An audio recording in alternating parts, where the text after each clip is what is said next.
এই সোহেল চলো, তখন মিস্টার সোহেল খান আর নাই। স্যার মেরে ফেলেন, আমরা কিচ্ছু জানি না, আমরা শুধু মিছিল করি।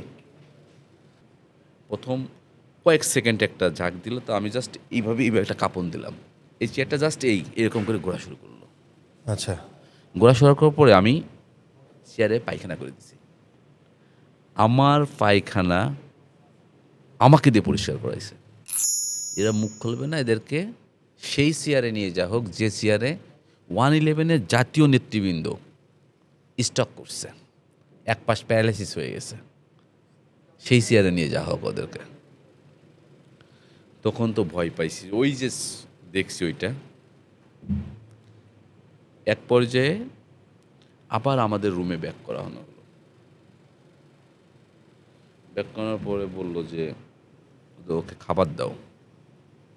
আসলে তখন ক্ষুধা জিনিসটা কি সেটা ভুলে গেছি। ক্ষুধা শব্দটা নাই, শুধু আল্লাহকে ডাকি। আর খালি একটা জিনিস চিন্তা করি, পিতা মাতাকে কী দিতে পারলাম। মানে টোটালি পিতা মাতার হচ্ছে ব্যর্থ সন্তানে পড়ে যে ফুটবলটাও ঠিক মতন খেললাম না, প্রিমিয়ার লিগ ফুটবল খেলছি কিন্তু সেই খেলাটা ছেড়ে দিলাম। এই রাজনীতি করতে এসে রাজনীতি পরিবারে জন্মগ্রহণ করাটা এখন পাপ হয়ে গেছে, এরকম একটা মনে হচ্ছিল। কি করতেছে আমার বাবা মা আমি জানি না, আমার স্ত্রী কি করতেছে আমি জানি না, আমার পরিচিত জনরা কী করতেছে এটা তো আমি জানি না। আমি তো ভিতরে, তাহলে আমি যদি এখানে থাকি তাহলে তারা কত টেনশনে আছে। এক পর্যায়ে কী হলো, আমাকে খাওয়া দাওয়ার পরে আসলে টাইম তো আমরা দেখতে পারি না, শুধু তসবি গুনতাম, কর গুনতাম। তখন মনে করতাম যে কত সেকেন্ড হলো, ওই হিসাবটা করতাম, সেকেন্ডের হিসাব করতাম। মানে এরকম আল্লাহ আল্লাহ আল্লাহ এরকম করে গুনতাম, সুবহান আল্লাহ আলহামদুলিল্লাহ গুনতাম। তো কয়বার গুনলাম, তাহলে কত সেকেন্ড গেল, এইভাবে আমরা ঘড়ির টাইমটা হিসাব করতাম, মানে কর গুনে গুনে। এবং কি দ্রুত গুনতাম না, কিন্তু জাস্ট বুঝি যে 1 সেকেন্ড, এই যে আল্লাহ আল্লাহ আল্লাহ আল্লাহ এরকম করছি না, তার মানে 4 সেকেন্ড হয়ে গেছে। এইটা তখন এই সেন্সটা কাজে লাগালাম, টাইমটা তখন মনে মনে লিখে রাখতাম, মানে এখন মানে 1 মিনিট হলো, 2 মিনিট হলো, 1 ঘন্টা হলো। এরকম 3-4 ঘন্টা পরে খাবার খাওয়ার পরে বসে আছি, তখন আমাকে বললো যে এই সোহেল চলো, তখন মিস্টার সোহেল খান আর নাই। এই সোহেল চলো, চোখ বেঁধে ফেললো, একটা কালো যে টুপিটা দেখছি, টুপিটা পরলো। টুপিটা পরার পরে আমাদেরকে সেই সিলভারের চেয়ারে, পরবর্তী আগে যেটা দেখেছিলাম, আমি হাঁটতেছি প্রায় আমাদেরকে কেন, আপনাদের দুজনকে একসাথে নেওয়া হয়েছে? মানে ওইটা পরবর্তীতে বাপ্পির কাছে শুনছি, মানে আমাকে নিয়ে যাওয়া হলো। আচ্ছা। আমাকে যখন নিয়ে যাওয়া হলো, নিয়ে যাওয়ার পরে কি হলো, আপনার আমাকে ওই চেয়ারে বসাইছে। বসানোর পরে যথারীতি চেয়ারটা সেম এরকম, আমার এখানে ক্লিপেট, এই হাতে কিন্তু 2টা ক্লিপ। হ্যাঁ। পত্রিকায় যে ছবিটা আসছে ওইটা আমি জানি না কয়টা ক্লিপ আছে হাতে, আমরা দেখি নাই সিকুলটা।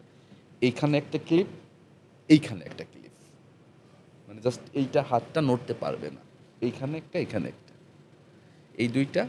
আর এই দিল মাথাটা এরকম দিল, এটে গেল মাথাটা ক্লিপটা।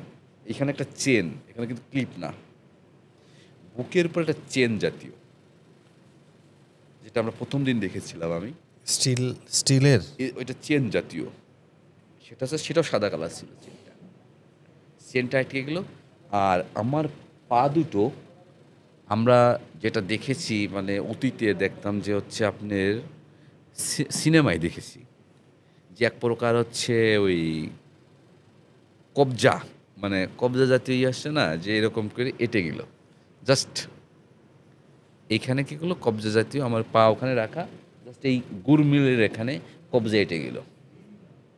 আর এইখানে একটা চেন পার এখানে, এই চেনটা আটকে দিল, টোটাল 2টা চেন ছিল হাঁটুর উপরে? হাঁটুর উপর, মানে হাঁটুর থাই তোলার এখানে। আচ্ছা। যখন বলল যে সোহেল এখনো সময় আছে, বলো কি জানো, সরকার পতন করার জন্য তোমাদের কাছে কি মেসেজ আছে। স্যার মেরে ফেলেন, আমরা কিচ্ছু জানি না, আমরা শুধু মিছিল করি। আমরা দলকে ভালোবাসি, জিয়া পরিবারকে ভালোবাসি। আমরা গণতান্ত্রিক যে 111 আন্দোলন করেছি ন্যায্য ভোটের দাবিতে, সেই ভোটের আন্দোলন করি আমরা ন্যায্য ভোট। আমি একটা মুক্তিযোদ্ধার সন্তান, স্যার আপনি কি বলেন, আমি একজন মুক্তিযোদ্ধার সন্তান, আপনি আমাকে এভাবে মারতেছেন। হ্যাঁ, আমার দাদা বিপ্লবী ছিলেন, আমার পরিবারের সবাই মুক্তিযোদ্ধা, আপনি কেন? কোনো কথা হবে না, এবার স্টার্ট। জাস্ট বলে একদম বলে স্টার্ট। বিশ্বাস করেন যখন এটা দিল, জাস্ট এইভাবে কারেন্টে প্রথম একটা ঝাঁক দিছে প্রথম। তো যেটা আমি বুঝতে পেরেছিলাম, পুরো সময় কারেন্ট ছিল না চেয়ারটায়। মানে চেয়ারটায় পুরো সময়টা কারেন্ট ছিল না। প্রথম কয়েক সেকেন্ড একটা ঝাঁক দিল, তো আমি জাস্ট এইভাবে একটা কাঁপন দিলাম। মানে ইলেকট্রিক শক যেভাবে লাগলে যেরকম হয়। হ্যাঁ, টোটাল চেয়ারটা ইলেকট্রিক হয়ে গেছিল, সেটা আমি বুঝতে পারছি। যে মানে এটা তো একটা মানে জাস্ট খালি এইরকম একটা ঝাঁক দিছি আমি। হ্যাঁ। ঝাঁক দেওয়ার পরে আমার মাথা ঘুরে গেছে। ঘুরে যাওয়ার পর চেয়ারটা কী করলো, ঘোরা শুরু করলো। এই চেয়ারটা জাস্ট এরকম করে ঘোরা শুরু করলো। আচ্ছা। ঘোরা শুরু করার পরে আমি চেয়ারে পায়খানা করে দিছি। চেয়ারে যখন পায়খানা করে দিছি, সেটা সর্বোচ্চ মনে হয় 1 মিনিট চেয়ারটা ঘুরছে। আমার মনে হলো যে আমার মাথা ঘুরে আমার ব্রেনটা ছুটে চলে যাচ্ছে। আমি প্রসাব পায়খানা করে দিছি চেয়ারে। যখন প্রসাব পায়খানা করছি চেয়ারে, তখন ওরা আমাকে, মানে ওটা তারপর তো থামতে টাইম লাগে, স্লোলি আস্তে আস্তে চলে থামছে। ওরা কি করছে যেটা আপনি মানে শুনলে অবাক হয়ে যাবেন, আমার পায়খানা আমাকে দিয়ে পরিষ্কার করাইছে। তোর একটা ন্যাকড়া নিয়ে আসলো, বললো ওকে চোখ খুলে দাও এবার। তখন একজন লোক ছিল শুধু রুমের ভিতরে, সবাই বের হয়ে গেছে কিনা জানি না। প্রথম তো 2-3 জন কথা বলতেছে। আমাকে আমার প্রসাব পায়খানা পরিষ্কার করা লাগলো। চেয়ারটা যে ভিজে গেছিল প্রসাব করে, পরে পরিষ্কার করছি। আমার প্যান্ট, সবচেয়ে বড় কথা কি জানেন, কষ্ট লাগছে। আমাকে ওরা মিডিয়াতে আনছে মার্চে, ফেব্রুয়ারির মেবি 28 তারিখে আমাকে সংবাদ সম্মেলন করে তারা আমাকে হাজির করছে। যখন মার্চের 1 তারিখ পর্যন্ত আমি ওই পায়খানা প্রসাব করা প্যান্ট পরেছিলাম। কতদিন টোটাল? টোটাল 2 মাস 60 দিনের কাছাকাছি। 60 দিন আমি নাপাক অবস্থায় ছিলাম। তারা কতটুক জঘন্য ছিল দেখেন।